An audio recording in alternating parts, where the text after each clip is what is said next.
Hallo und herzlich willkommen auf unserem Kanal. Dans cette vidéo, nous allons voir ensemble les deux particules, hin et her.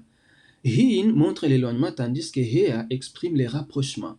Et je vais aussi vous montrer comment les utiliser avec les adverbes déliés comme da et dort. 95% des apprenants commettent cette erreur. Ils disent souvent ich gehe da. Est-ce que cette phrase est correcte? Non, la phrase n'est pas correcte. Pourquoi? Parce que gehen indique un changement de lieu ou de position. C'est un verbe de mouvement. Tandis que da et dort montrent une position ou un lieu fixe. Donc les deux ne peuvent pas être ensemble. Alors, retenez ceci. Pour exprimer un mouvement, vous avez toujours besoin de hin ou de her. Hin, mouvement qui s'éloigne de la personne qui parle. C'est-à-dire, hin montre la destination. Par exemple, ich gehe dahin, c'est-à-dire je vais là-bas. Même pour poser la question ici, il ne faut pas dire vous gehst du, mais plutôt il faut dire wohin gehst du ou bien vous gehst du hin. Et nous avons aussi her, qui montre un mouvement vers la personne qui parle, c'est-à-dire her montre la provenance. Par exemple, come here, viens ici, c'est-à-dire viens vers moi. Come here, viens vers la personne qui parle.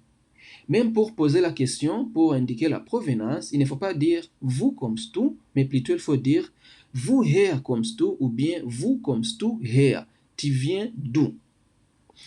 Et en fait, nous avons da et dort. Da et dort, ce sont des adverbes déliés, position fixe, lié fixe, pas de mouvement.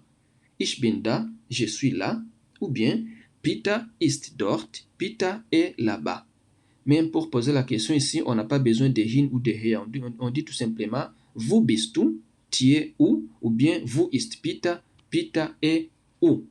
Et alors, on peut aussi combiner hin et her avec les adverbes déliés da et dort.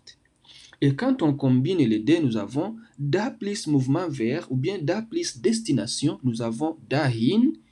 Dort plus destination, nous avons dorthin. Les deux mots signifient tous de vers là-bas. La simple différence est que dorthin désigne un lieu précis déjà visible, ou bien un lieu déjà mentionné, tandis que dahin est plus général. Je vous montre un exemple avec dorthin. Tu vois le parc? Siehst du den Park? Donc tu pointes le doigt, tu vois le parc? Siehst du den Park? Nous allons là-bas, wir gehen dorthin. Ou bien, pose la chaise là-bas, s'il te plaît. Stell den Stuhl bitte dorthin. Il ne faut pas dire stell den Stuhl bitte dort. Pourquoi? Parce que c'est un verbe de mouvement. Stell den Stuhl bitte dorthin. Et s'il s'agit d'un mouvement général ou d'une direction abstraite, on utilise tout simplement dahin. Par exemple, c'est le bon chemin. Das ist der richtige Weg. Nous devons aller par là. Wir müssen dahin.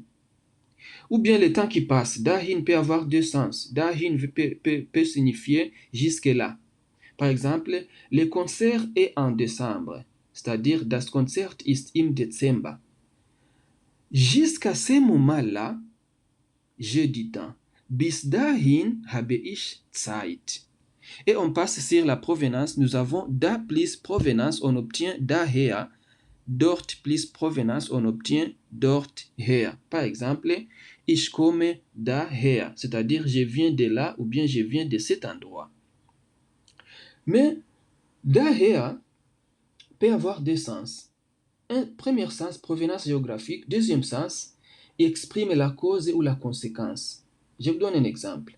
Il plaît fort, es regnet stark. Et alors, quelle conséquence? Par conséquent, nous restons à la maison aujourd'hui. Daher bleiben wir heute zu Hause. Je vous donne un autre exemple. La voiture était trop chère. Das Auto war zu teuer. Ok, la voiture était trop chère. Et alors, je ne l'ai donc pas acheté. C'est-à-dire, par conséquent, quelle est la conséquence? Ich habe es daher nicht gekauft. Et nous avons dorther. Dorther indique la provenance géographique. Dorther a un sens seulement. Provenance géographique ou physique, c'est-à-dire depuis un lieu précis. Par exemple, tu vois les montagnes, siehst du die Berge? C'est de là-bas que vient le vent froid. Dorther kommt der kalte Wind. Je vous laisse un exercice Et merci d'avoir regardé cette vidéo. On se retrouve à la prochaine fois. Ciao.